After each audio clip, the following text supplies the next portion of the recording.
Bueno, el recurso de revisión, nosotros tenemos unos medios de impugnación en el sistema procesal. Dentro de esos medios de impugnación, ustedes saben que tenemos la reposición, la apelación, la casación, y la revisión y la queja. Ahora, el recurso de revisión es un recurso supremamente extraordinario, es aún más extraordinario, es decir, que no se puede invocar, digamos, no se puede invocar tan fácil, entre comillas, como si se puede invocar el recurso de casación. Entonces, ¿para qué es el recurso de revisión? El recurso de revisión es un medio de impugnación que procede solamente contra sentencias ejecutoriadas y que en principio se caracteriza porque las causales para invocar una revisión son taxativas. Es decir, que no se puede alegar una causal diferente a las establecidas hoy en día en el Código General del Proceso. Para que opere la revisión, es claro que es necesario que la sentencia ya fuera ejecutoriada, es decir, que se entiende que un caso ya se le dio la consecuencia de cosa juzgada, es decir, que en principio no podría volverse a revisar ese hecho. Y se considera que esa cosa juzgada hace que no se pueda dar ya una discusión diferente, sino por hechos muy concretos que solamente podrían alegarse a través de la revisión. La Corte Suprema de Justicia ha considerado hoy en día que la procedencia del recurso de revisión implica que las sentencias ejecutoriadas no son inmutables. Entonces, por lo tanto, que no podemos predicar que ese principio de inmutabilidad sea absoluto en materia civil, sino que es posible siempre y cuando ocurra una de esas causales señaladas en el Código General del Proceso y se presentaren algunas irregularidades en la obtención de la prueba o un fraude procesal o una indebida representación que afectuó esa actuación o esas y que hubiera hecho que la sentencia fuera otra y no la que se dictó, es posible que quien se lesione por esa vulneración, bien sea el debido proceso, bien sea ese fraude procesal, que se revise por parte de la Corte Suprema un caso que ya tiene efectos de cosa juzgada, pero es supremamente excepcional. Cuando nosotros vamos al artículo 355 del Código General del Proceso, que es el que regula precisamente las causales de revisión, nos dice que son causales de revisión, primero, que se encontró después de pronunciada una sentencia pruebas documentales que hubiesen variado la sentencia tal cual como se dictó y que no se pudieron aportar al proceso por fuerza mayor o por caso fortuito o eventualmente por el incumplimiento de la parte, el ocultamiento, perdón, de la parte contraria. Esa es la primera causal de revisión. La segunda, porque se practicaron unas pruebas dentro del proceso, se aportaron dentro del proceso unas pruebas, pero resulta que posterior Eso, al bueno, proceso, esas pruebas fueron declaradas falsas en un proceso penal. Entonces, como ya fueron declaradas falsas por la justicia penal, esa falsedad pues obviamente va a afectar el fallo que ya se profirió, porque al haberse declarado falsas es posible alegar que como esos documentos fueron decisivos, fueron importantes, fueron relevantes para la toma de decisión, pues la sentencia hubiera sido otra si se hubiera declarado falsa esa decisión. Adicionalmente, también es causal de revisión que la sentencia se haya proferido en virtud de un testimonio que con posterioridad también se declaró falso. Entonces, como ese testimonio con posterioridad también se declaró falso, también afecta la decisión que se tomó, porque sin ese testigo, si ese testigo no hubiera dicho lo que dijo o no hubiera hablado en el proceso y hubiera intervenido en él, pues no se hubiera tomado la decisión que tomó el juez. En cuarto lugar, también el peritaje. Si se realizó un peritaje y se encuentra que ese peritaje se fundó y se condenó a ese perito en hechos ilícitos porque él en la producción de la prueba cometió alguna ilegalidad, también podría darse la revisión. En quinto lugar, nos dicen que es importante o puede ser mejor una causal de revisión que se hubiera declarado que hubo cohecho o que hubo violencia en el procedimiento de la sentencia recurrida. Entonces, recuerden ustedes que cuando nosotros hablamos de cohecho en términos generales, estamos diciendo que el cohecho es un delito que se considera existe cuando se entrega un soborno para corromper a alguien y en virtud de ese soborno se obtiene un favor de su parte. Entonces, en este caso se dice que se le entrega al funcionario público, el juez o la jueza o algún funcionario del despacho para que realice o tome una decisión en determinado sentido. Entonces, si se encuentra que hubo cohecho, que hubo precisamente esa entrega o soborno para llegar a tomar la decisión, pues es posible intentar la revisión del proceso. En general, el numeral sexto de ese artículo 355 nos dice que también es causal de revisión que existiera alguna maniobra dentro del proceso fraudulenta, pero esta maniobra fraudulenta debe probarse, o sea, no es porque se argumente hubo una posible o se sospeche que hubo una posible acción fraudulenta. Recuerden que a veces siempre el que pierde piensa que pierde porque alguien hizo algo indebido. Pero en este caso, cuando esa causal sexta nos dice que hay una maniobra fraudulenta de una de las partes del proceso para obtener esa sentencia, pues es imposible tener en cuenta que debe probarse, o sea, que no puede ser solamente mi dicho y solo porque perdí y me derroté dentro del proceso. En séptimo lugar, es causal de casación, causal de revisión que haya existido una indebida representación, es decir, una falsa defensa técnica, o que se encuentre que hubo una indebida notificación dentro del proceso y que no se haya subsanado dentro del mismo, porque recuerden que las nulidades procesales deben subsanarse o se presume se subsanan dentro del proceso. Si no se subsanaron dentro del proceso, es posible luego alegar que como causal de revisión que hubo una indebida representación, es decir, una falsa defensa técnica, o que hubo una falta de notificación de emplazamiento que también dio lugar a la nulidad del proceso y que no se alegó ni se tuvo en cuenta dentro del fallo judicial que precisamente se está solicitando se revise. La octava causal hace referencia a que existe una nulidad que se originó en el proceso, que esa nulidad implicaba que el proceso se diera por terminado, o sea, que el proceso terminara precisamente por esa nulidad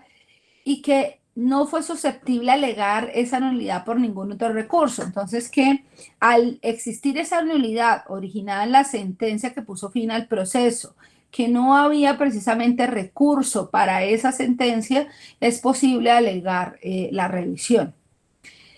También la última causal de revisión implica que si bien la sentencia constituye cosa juzgada entre las partes, no se pudo alegar, eh, por ejemplo, hay cosa juzgada más bien, entre las partes ya se había fallado en otro proceso por los mismos hechos, o sea, ya existía una sentencia, pero se profirió una nueva, es decir, o sea, que fue doble la sanción que se le impuso al recurrente, o sea, al que inicia el proceso de revisión y que no se justificaría tener dos fallos sobre el mismo hecho. Entonces, que el segundo debe precisamente revisarse para revocarse porque ya existió un fallo anterior condenatorio y que no se alegó como excepción porque, por ejemplo, la persona no se vinculó al proceso, sino que se le nombró un curador ad litem y él no sabía, ese curador, que ya existía un fallo con una condena por esos mismos hechos, que se ignoró por ese defensor o curador ad litem nombrado por el juzgado para garantizar la defensa dentro del proceso, que se ignoraba la existencia de ese otro proceso y que como se ignoraba esa sentencia que ya había sido anterior, que ya lo había condenado por los mismos hechos, pues es importante que se revise ese fallo para que no exista una doble imposición de una condena o en penal lo llaman ellos doble incriminación en materia penal y que normalmente, esa novena causal hace referencia a que normalmente si a uno le presentan una demanda por los mismos hechos, uno plantea como excepción la cosa juzgada, pero que no se pudo hacer precisamente ese planteamiento de la cosa juzgada. Por regla general, si nosotros acudimos a lo que dice el artículo 356 del Código General del Proceso, ese artículo 356 nos dice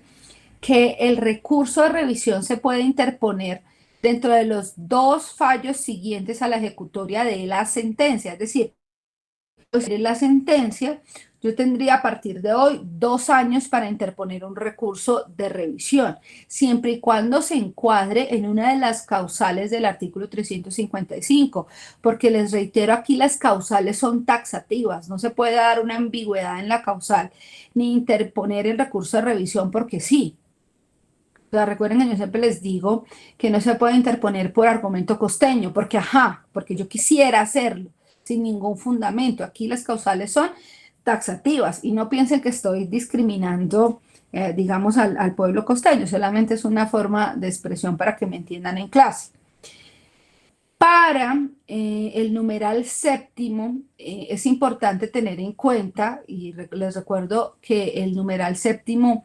hace referencia a que se da una indebida representación o una falta de notificación, emplazamiento que no se pudo sanear porque en principio implica una nulidad. Para ese numeral séptimo la norma nos dice que siempre y cuando es importante hablar que allí perdón, que tener en cuenta que esa indebida representación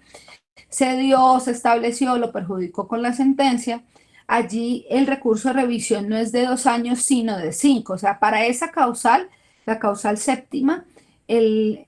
el término para interponer el recurso es de 5 años. O sea que es importante tener en cuenta que allí el término se amplía. Ahora, la Corte siempre lo primero que hace es verificar que exista precisamente esa causal. Si no existe ninguna de las causales del artículo 355, lo que va a hacer la Corte pues es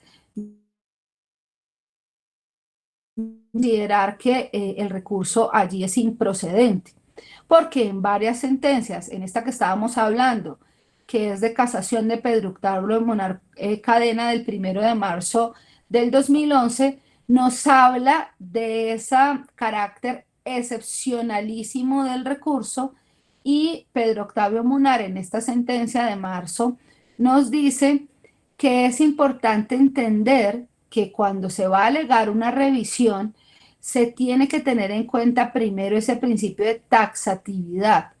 y que debe verificarse que se pruebe que efectivamente hubo algún hecho que impidió que yo durante el proceso hubiera podido manifestar una oposición a las pruebas, a los fallos, que yo no pude aducir dentro del proceso estas razones por las cuales estoy iniciando una revisión. Entonces, es importante tener en cuenta que no es que yo considere que la revisión sea una nueva instancia donde pueda volver a alegar lo mismo. No, la revisión debe enfocarse en hechos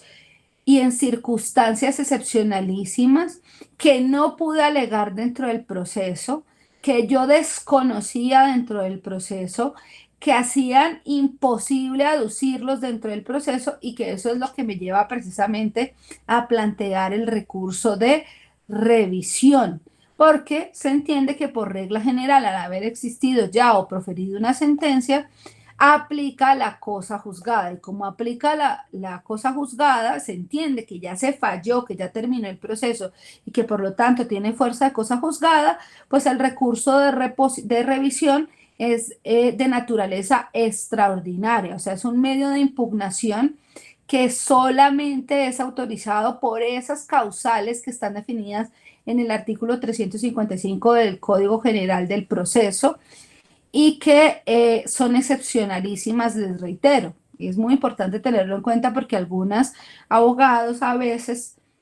utilizan estos medios de impugnación como una posibilidad para alegar otra vez y tener otra oportunidad para presentar alegaciones en un proceso. Si nosotros no logramos probar que se da una de esas causales de 355 que acabo de mencionar, ¿qué es lo que va a hacer la Corte? La Corte va a declarar infundado el recurso extraordinario de revisión porque no se enmarca dentro de las causales establecidas en el artículo 355. Digamos que estas son las generalidades del recurso de reposición en materia civil. Lo que sí es importante decir que es que ese recurso de revisión también es conocido no solo por la Corte, sino también por el tribunal, dependiendo de quién profirió la sentencia. Pues obviamente si estamos hablando de una sentencia del tribunal, pues el tribunal mismo no se va a revisar. Entonces dependerá de qué tipo de sentencia o de qué tipo de juez profirió la sentencia, si fue un juez individual o fue un juez colegiado, pues asimismo se decidirá si la sentencia es revisada por el tribunal o si la sentencia es revisada por la Corte. Todo el trámite está detallado en los artículos 357 y 358 del Código General del Proceso. Y lo primero que se verifica en la admisión del recurso es que se cumplan con los requisitos formales que exige la ley y que se cumpla con y que se encuentre mejor enmarcado dentro de una de las causales establecidas para invocar el recurso de revisión. Entonces, ¿qué es importante considerar? Que el recurso de revisión, perdón, no es una oportunidad adicional para alegar nuevamente, que no se constituye en una instancia nueva, que es inviable el planteamiento de argumentos o nuevas soluciones jurídicas al caso que no se tuvieron en cuenta en el primero o que si bien se tuvieron en cuenta en el fallo que se está recurriendo, no fueron las que utilizó el juez para fallar, porque si el juez ya la examinó, si ya hubo un examen de esos argumentos y de esas soluciones alternativas al conflicto, pues esto no constituye una causal de revisión y por lo tanto debe declararse infundado el fallo. Entonces hay que tener en cuenta que la procedencia del recurso implica que precisamente se fundamenten esas causales taxativas en que no se convierta en una nueva instancia, porque no lo es, o en una nueva oportunidad, más bien, para plantear posiciones jurídicas o exponer nuevos argumentos que ya fueron tenidos en cuenta en esa sentencia que estoy recurriendo. Entonces, siempre es importante que el primer análisis que nosotros realicemos como abogados para interponer un recurso de revisión es si es procedente, si efectivamente puedo entrar a justificar que fue imposible aducir esos hechos de la revisión o esas circunstancias de la revisión durante el tiempo que se tramitó el proceso. Y también es otra cosa que hay que tener en cuenta es que la cosa juzgada entonces no es inmutable, sino que excepcionalmente a través de un recurso extraordinario podría solicitar la revisión. Y que ese recurso de reposición como medio de impugnación no es una instancia para que no se vayan a confundir. Esos son, digamos, los términos generales de una revisión.